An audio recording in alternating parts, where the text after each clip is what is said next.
Titans get their first win of the season on Sunday, but what does it mean for this team? What does it mean for Brian Callahan's future? Did he save his job? Or did the Titans just get lucky in this game? We're going to talk about why you can't say the Titans didn't earn this victory. This is the Music City Audible. Let's get to it. And listen, it's just one. It's just one. Right? We want to stack. We want to keep going. And if we keep playing like that and you guys keep fighting like that, everything's going to be just fine. All right, so you guys enjoy this one, man. Turn the music up. Oh, welcome everyone to another episode of the Music City Audible podcast presented by Sinkers Beverages, the premier wine, spirits, and beer store in East Nashville in partnership with 440 Sports. I'm Justin Graver. With me, as always, Justin Melo. I will keep the music at the same level for our intro here so that you guys can hear us talk. But Brian Callahan says, turn the music up. How's it going, Justin? I'm doing well. Feels so good to be doing one of these after a victory. First time in almost a calendar year. Woo. As I said yesterday. I don't remember what it was like. We forgot what it was like to do a show after a winning. We kept the live stream to 12 minutes. We're like, we don't even know what to say. We just got 12 minutes for you. And then Graver had to get to his actual job. But no, it was just so exciting that they pulled out that win. I'm feeling good. I was out, I go for multiple walks a day. I don't know, no one cares about my personal life, but I go for multiple walks a day because I work obviously from home full-time writing about football. Just to get away from my desk, I try to go for a 15, 20-minute walk. How many neighbors in my Toronto area have seen me and went, hey, they won yesterday. Everybody knows I'm a Titans guy, and I looked at them all, and I almost stole the Brian Callahan quote. Sky's looking a little bluer. Coffee's tasting a little better this morning. Always feeling good after a Titans victory. That's so funny you say that because I think it's different. Like, most of our audience likely lives in Nashville and is surrounded by a community of Titans fans. But for you and I, that is not the case. I got at least 6 text messages from people I haven't talked to in a long time when that field goal went through yesterday, just saying like, hey, what a win. Hey, congrats. What a great game. Like, friends that I stay in touch with but don't talk to every weekend, and former coworkers and like podcast hosts. You know what's kind of sad about that? If they won more often, that wouldn't happen, right? But because they barely win, people are like, oh, they won. Like, I was talking to my mother after, I called my mother and she was like, did they win? I said, they did. She went, they did. I go, yeah, they did. Of course they won. And she's like, oh, wow. I'm like, you're damn right they won a game. So I was like, yeah, it felt good for them to pull out this victory. I am in a pick'em pool where we pick every game against the spread every week. And every single week, I pick the Titans. And the Titans, if you don't know this in the Brian Callahan era, are 4-18 winning. They're 4-18 straight up on the Brian Callahan era. They're also 4-18 against the spread in the Brian Callahan era. So every week I pick the Titans because I'm like, if this is the week they cover and I don't pick them, I'm going to feel so stupid. I just picked them 15 weeks in a row, 18 weeks in a row, 22 weeks in a row, whatever. So I pick them every week. Finally, I get a win this week. My fiance, Jessica, is in the pool as well. She doesn't follow football very closely, but she likes competitive stuff. She's in our fantasy league. Like, she has fun with it. Yesterday was the first time since she joined the pick'em pool that she did not pick the Titans.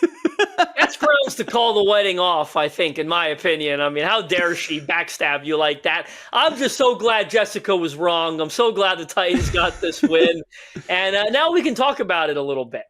Yeah, so there's a few key things I want to hit in this game. I want to talk about just how unlikely it was that the Titans got this win and some interesting stats that come along with that. I want to talk about what this means for Brian Callahan, because almost every Titans fan wanted or wants still Brian Callahan gone as soon as possible. He's ruining Cam Ward. The Titans have never been competitive under him. You and I have a little bit of egg on our face because I literally said not a week ago, less than a week ago, any given Sunday doesn't apply to the Titans.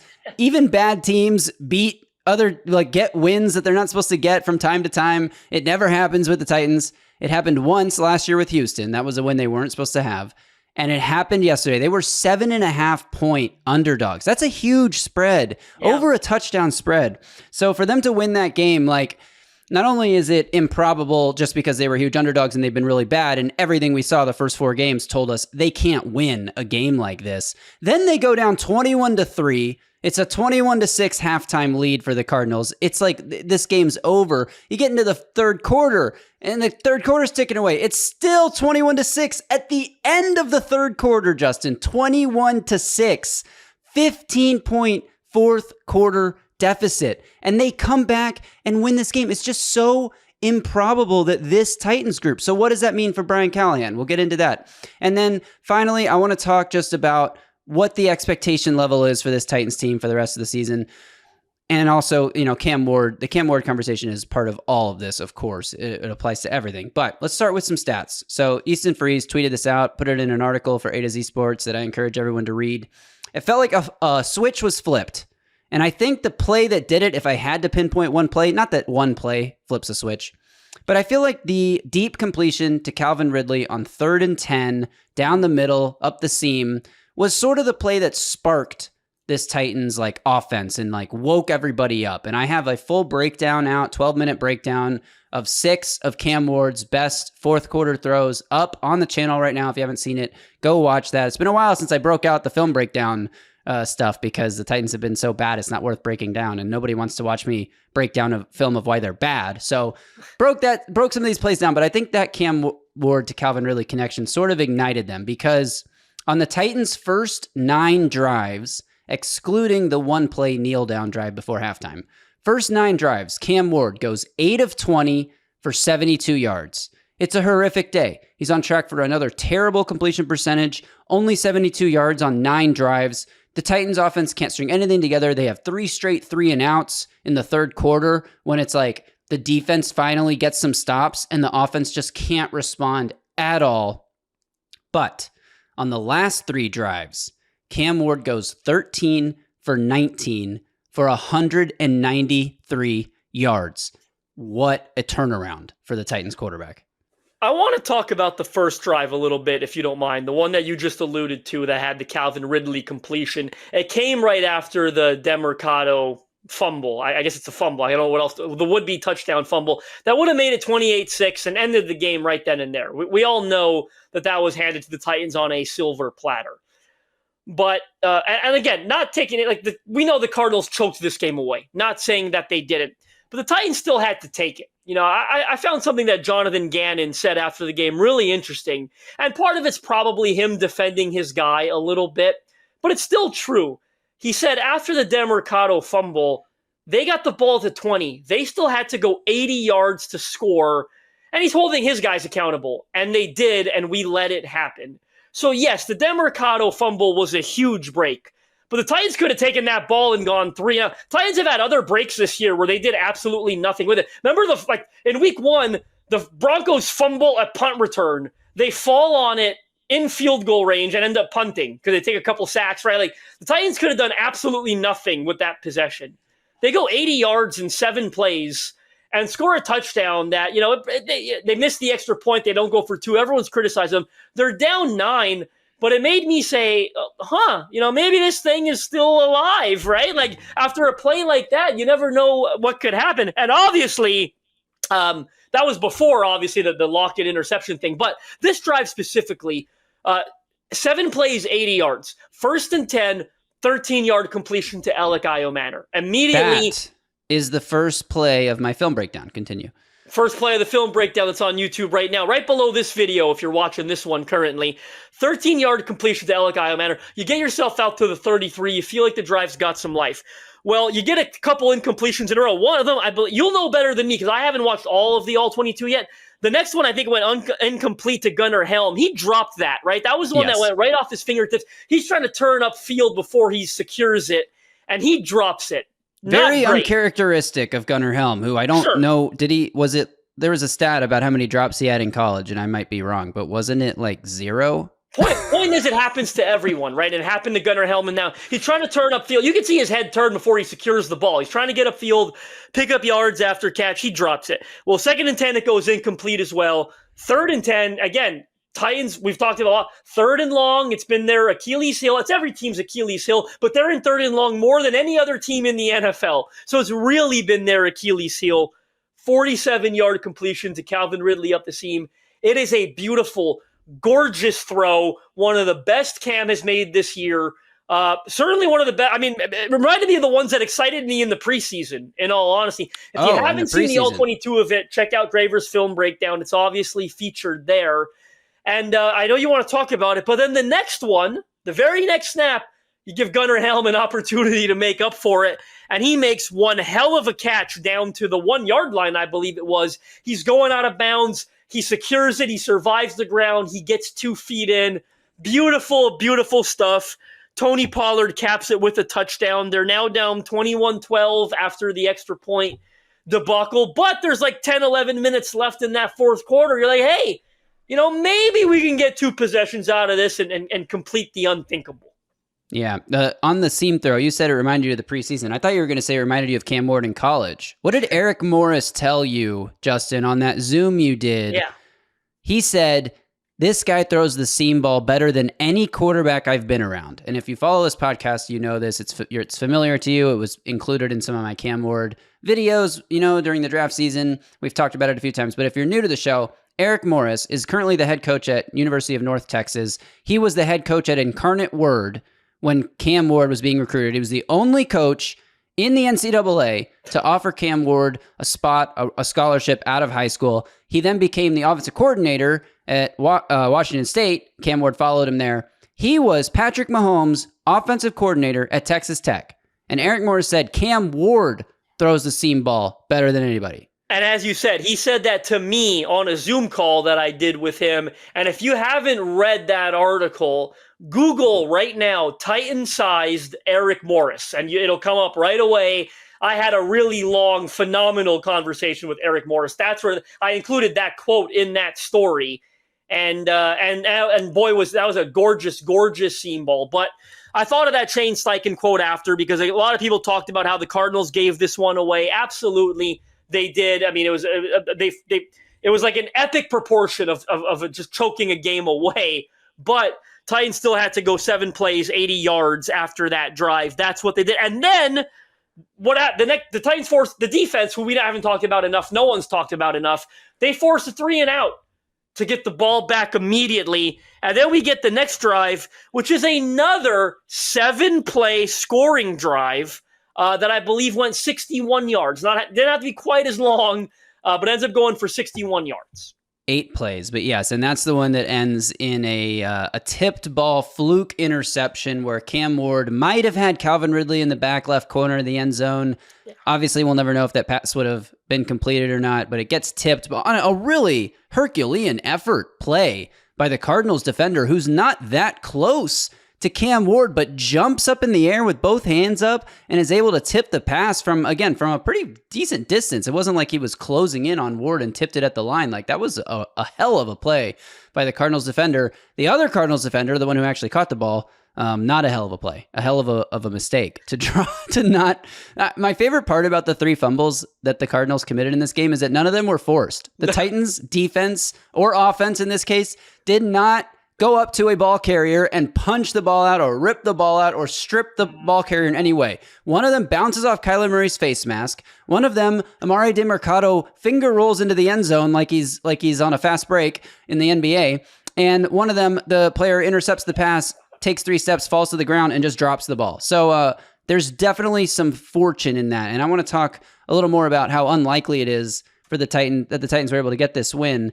Next Gen Stats calculated that the Titans' average win probability throughout this game. So the win probability graphs, they start pretty much 50-50, and then they start creeping towards one team, and if the score changes, they creep the other way, and they're up and down sometimes, or sometimes they're just all down or whatever.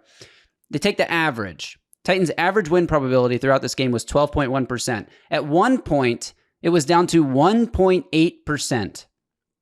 An average win probability of 12.1% is the lowest average win probability in a win in the Next Gen Stats era, coming back from a 1.8% win probability is the second most improbable comeback of this season. So this game was not supposed to happen like this.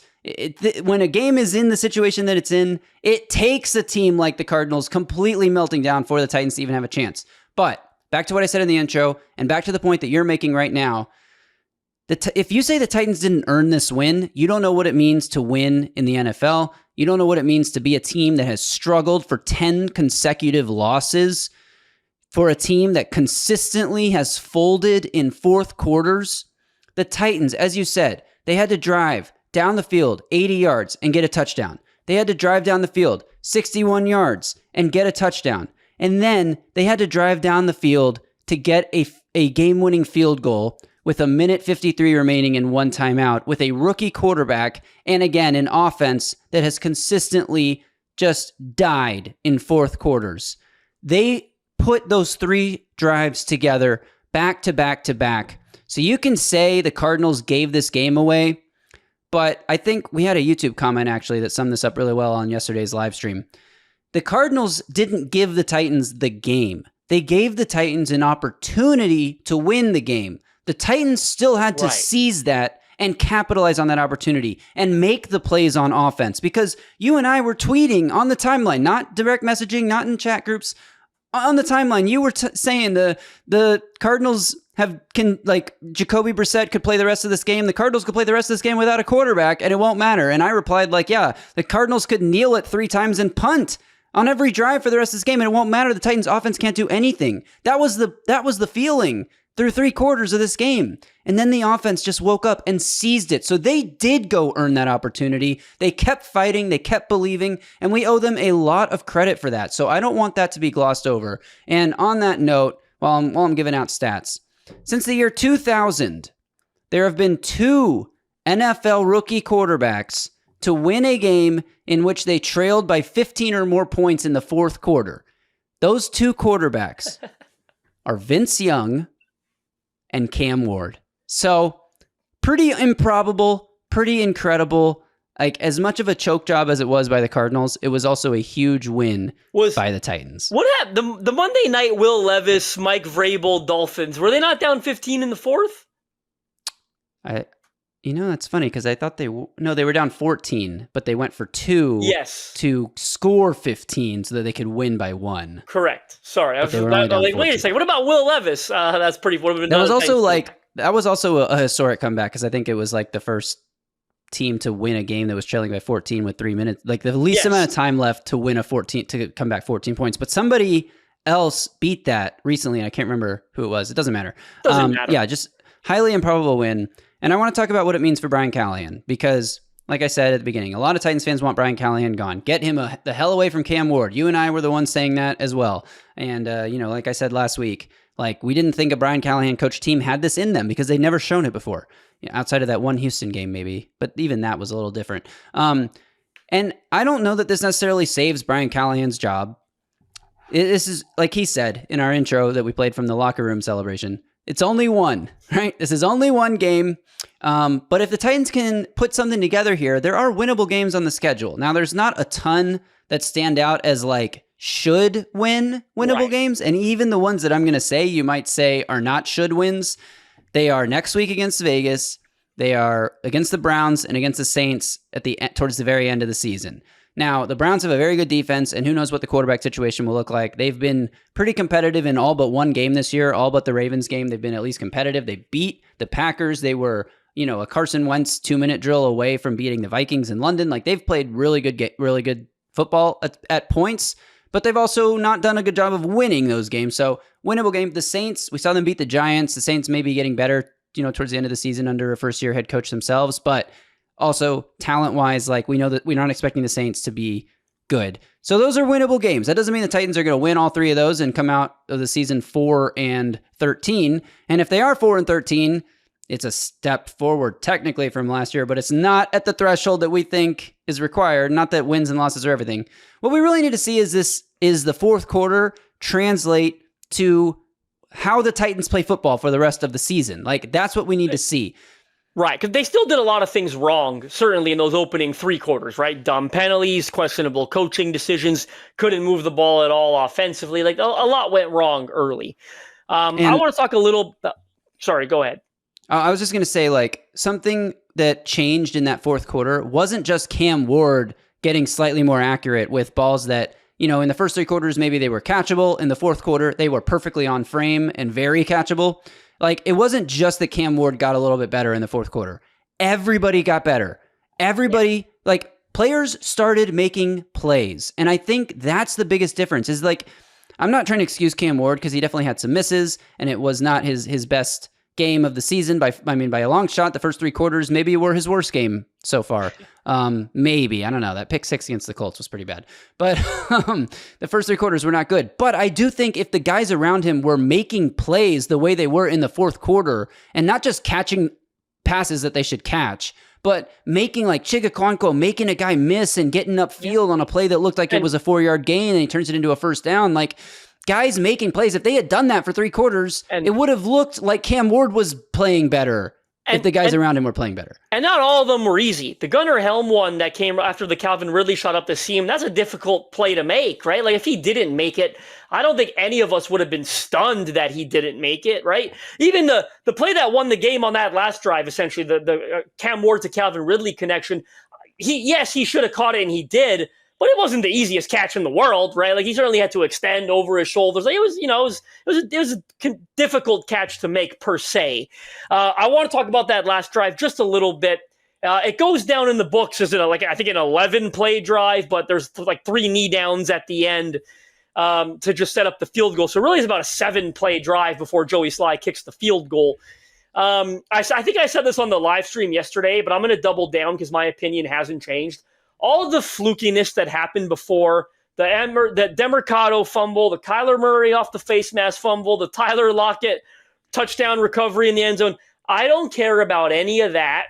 The fact is that Cam Ward had an opportunity to go win the game on a game-winning, like a potential game-winning drive, and he did it. And no, not trying to throw shade at Will Levis, but there have been a lot of people in the comments, Will Levis better than Cam Ward? Will Levis better stats? Like Will Levis was it the Jets game? Like there was opportunities last year for Will Levis to go do that and pretty much fell on his face every single time. I don't even like bringing this up because I think there's no comparison between Cam Ward and Will Levis in all honesty. I really don't. But the fact is that was your first opportunity, your rookie quarterback in a position to go win a football game at the end. Doesn't matter what led to them being in that position. He had that opportunity, and he maximized it. And he did it. The first 3 plays, 1st and 10, 2nd and 7, 3rd and 3, he just kind of took the checkdowns. He took what the defense gave him, got himself into a good position, gets him out to the 31-yard line. Then the Chig play happens after a first down incompletion. 2nd and 10, he hits Chig, makes a man miss, takes it all the way to their 47, their own 47. That was actually over the middle. Really quick throw, really nice throw. Oh, sorry. Yes. That was over the middle to Chig. But it puts them in a good position on their own 47. And then that's when he hits Calvin Ridley for the 38-yarder up the right sideline with a little bit of pressure. Like I think it was one of the guards getting pushed into his face a little bit. Not really. But yeah. But I mean, just beautiful throw in my opinion. Ice in his veins, pinpoint accuracy, hits Calvin. I keep saying it. To me, that was the game winner, right? I mean, it put them at the 15-yard line. There's no question that's the game winner because that put them in position to kick the field goal. Like, that's the play that did it. Once you make that play... it was a hell of a play by the quarterback and receiver. Oh, absolutely. And I want to point something out because if you watch the broadcast, you would have seen this and people have pointed this out on Twitter. But I think it's really important, sort of like just a snapshot of where the Titans were at mentally when that play happened. Because Cam Ward talked about this in the postgame. He was like, it's nice to connect finally in a game, me and Ridley. It's nice for us because we did it all offseason. We felt like we had a great connection all offseason and we just didn't do it in a game yet. And they finally did it multiple times, but obviously those 2 big ones were huge. And the last one, the game winner. I think seeing Cam Ward in the close-up, in the replay reaction of him after he lets the ball go, watching it, hoping, thinking, I did it, I laid it out there, come on, Rid, come through for me. He comes through for him, and Cam Ward's face, just like a wash of relief and then a wash of excitement, and it all happened so fast, and he's yelling, let's go, as he's running down the field, because he knows in that moment he just likely secured his first NFL victory, barring a missed kick. Justin, on the Brian Callahan front, let's just answer this question as directly as possible. how much impact on his job security does yesterday's win have? Because we talk about how the Titans had to go earn it, but the Titans also played the same style of football that they played the first 4 weeks, which is why they were in a 21-6 hole. How much credit does Brian Callahan get, and how much does his job security, does the temperature on his seat get turned down a couple notches because they were able to pull this win out? I mean, I think a little bit in the sense that we're not going to say anything overreactive, like they're definitely not firing him at the end of the year now. But in terms of the notches, like, yeah, I think it extends the shelf life by a couple more weeks at least, which means it gives him an opportunity in these few weeks to keep extending it. And you do that by winning more football games, right? Like, for example, how does it change, right? If they lost this one and then get blown out by the Raiders next week, I'm like, yeah, maybe they fire him after the Raiders game. But now I'm like, no, they probably don't fire him after the Raiders game no matter what happens in that one, right? Like, I think it just buys you a bit more leash. It extends it a bit.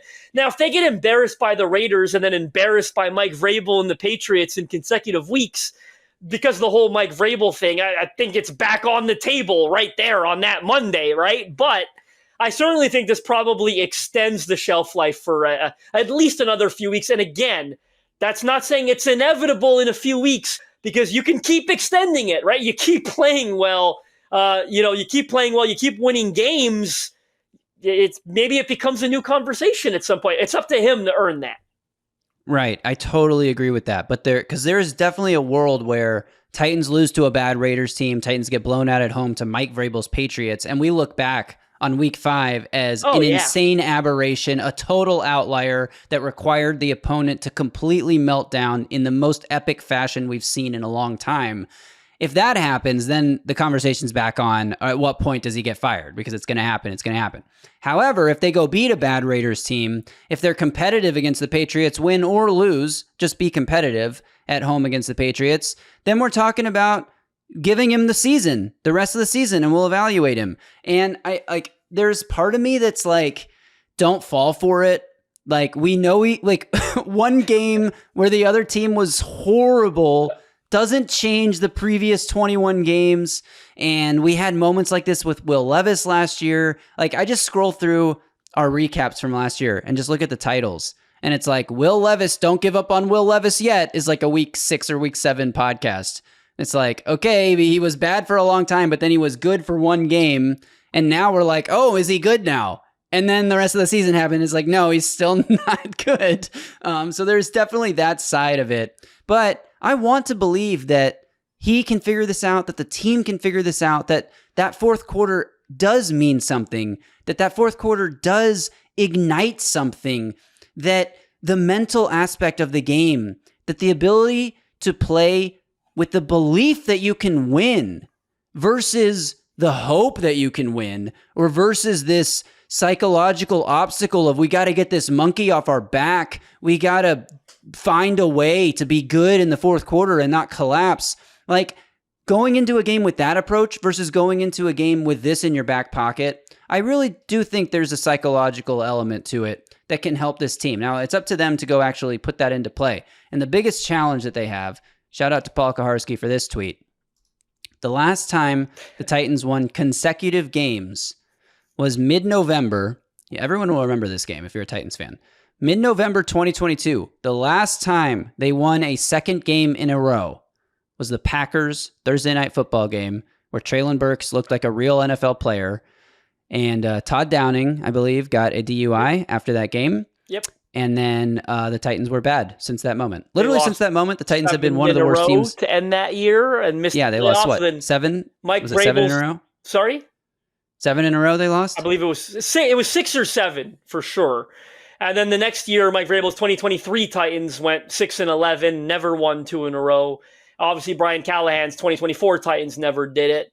I think they won in like week 3, 9-12 or something like that. Callahan's Titans last year. So it's been a minute, and you can't ask for a better opportunity than a 1-4 Raiders team. That's all. Again, not pretending the Titans are contenders all of a sudden, but it's a 1-4 Raiders team that's coming off a 40-6 loss. So feel good about the opportunity going in to be competitive, but we'll see. We'll be back.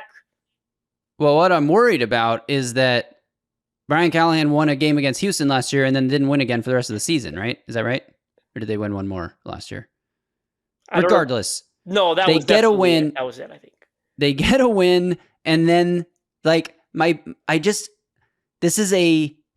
is not a team that knows how to win, right? They don't know how to go correct the mistakes. Now, I like everything I'm hearing. Brian Callahan on Monday talked about it. You heard it in the clip at the beginning of the show too, that this is only one game and that one win is not the goal. That's the goal of last week. Now you have a new goal for this week, which is to get one win. Go 1-0 every single week. That's what you hear all the time, right? So hopefully these players don't approach this could this team possibly get lackadaisical knowing that they're facing a Raiders team that just lost 40-6, and we're like, oh, we won a game that we weren't supposed to win. Like, we're awesome now. We don't have to work as hard or whatever. Like, we get big-headed, get overinflated egos. Like, I don't expect that to happen. Like, I don't think if they come out and look bad against the Raiders, I'm not going to attribute it to they won and got overconfident. I'm just going to attribute it to, oh yeah, this is Brian Callahan's Titans. They've been bad. They are bad.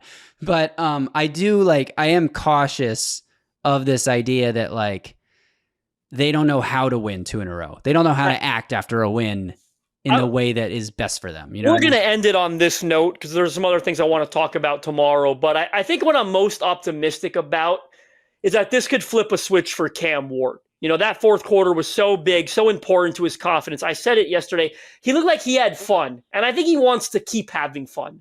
So what I'm optimistic about is there's no more 8 for 24s, 9 for 21 performances that we've kind of been seeing all year long, right? Like his completion percentage has been pretty bad all year long. A lot of drops. Calvin Ridley's dropped multiple balls. Alec Iomaner's dropped a lot of balls. There's 2 or 3 drops yesterday still in that first half. So there were 5. 5, I guess, in total. But I guess Gunnar Helms was the 4th that I could remember. There was a Tyler Lockett one we debated, 2 by Iomaner early. And one more. Can't think of a glaring 5th, but those 4 there was. I'm 100% sure there was 5 because I counted them last night. I believe you. Watching the game. But anyway, my point is the completion percentage has been kind of low. He's been hurt by drops, but I'm optimistic, confident that this flips the switch Chestnut. for Cam Ward. Julius Chestnuts, do we count that as a drop? It's a drop. It could be a better pass. Just like every single one of the drops, it could have been a little bit better pass. I disagree. And he's a running back. The first 2 Alec Iomaner ones were totally on Alec Iomaner, for example. Yes. But I thought the ones to Lockett and Chestnut were at least debatable. The Gunnar Helm one, there's no doubt about it, it's a drop. I thought the 3 of them were unquestionable drops. The other 2 were they could have been thrown better. Maybe they could have made a great play and been caught. Anyway, I'm confident these days are behind Cam Ward, the 9 for 24s. I think this flipped the switch. I think this is a real momentum builder for him.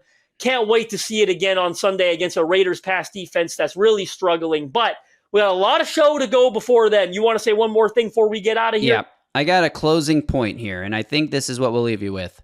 Brian Callahan reported by Cam Ward and reported by Brian Callahan, said to Cam Ward at halftime, just go out there, see the field, and throw it. Now, I don't know if that's good coaching. Is that good coaching? Is that just so simple that that's where it needed to come to, is that Cam Ward's overthinking? And I talked about how he was rushing stuff early in the season, and even last week, just rushing throws, getting them out too quick. There was a play, and it's in the film breakdown, that highlights how perfect Cam Ward's timing is, where it's all synced up. He's not too early, he's not rushed, and he's not late. And I think that maybe what Brian Callahan told him will help him, even though it sounds simple and dumb and obvious. Just see it and throw it. Maybe he just needed to hear that. He just needed to rethink, I can do this. I just need to see it and throw it. And the fact that he did it and it worked and they won a game, I agree with you, Justin. I hope, obviously, that is the launch pad for an offensive rookie of the year rest of the season. That's certainly what I'm hoping for as well. Again, I do think a switch was flipped for Cam Ward. We'll be back to cover it as per usual. We'll be back tomorrow. Talk more a little about this game. We'll grade it. I think we'll do the Cam Ward grade tomorrow. We hadn't been doing it on Tuesdays. We will do it tomorrow. talk a bit more, because there were a couple of points about this game that we didn't get to that I actually do want to talk about. Would have gotten a little long-winded probably on this one, but I do have more to say about this game. I'm sure you do too, after you'll be finished watching the All-22. Let's hit some defense stuff tomorrow. Jeffrey Simmons deserves praise. We've hardly talked about him. Can I hit some offensive line stuff too tomorrow, please? Yeah, let's go trenches tomorrow. How about that? We'll do trenches. We'll grade Cam Ward. That'll be tomorrow. We'll be back Wednesday. We'll be back Thursday. You know the drill by now. Until then, y'all stay safe out there. And he's not hitting the button today because we're coming off a victory. So y'all stay safe out there and tighten up. Samuel L. Jackson, take it away. Tighten up!